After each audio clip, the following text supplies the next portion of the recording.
నేను పొయ్యి మీద పాలు పెట్టేసి ఫేస్ వాష్ చేసుకొని దీపం పెట్టడానికి వెళ్ళాను. నేనేమో ఫేస్ వాష్ చేసుకొని దీపం పెట్టేసి వీడియో షూట్ చేసుకొని వీడియోకి వాయిస్ ఓవర్ కూడా ఇస్తున్నా.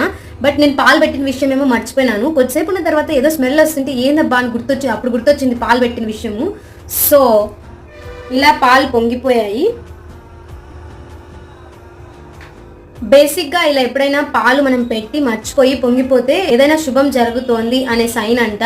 సో మీరు ఎప్పుడైనా పెట్టి మర్చిపోతే అది శుభానికి సైన్ అంట. మీరు కావాలని పొంగబెడితే అదేం శుభంకి సైన్ కాదు. ఎప్పుడైనా రేర్ కండిషన్స్లో మర్చిపోతాం కదా, అప్పుడు అఫ్కోర్స్ నేనైతే పాలు పెట్టేసి పొంగిపోయిన ప్రతిసారి మర్చిపోయినానే చెప్తాను.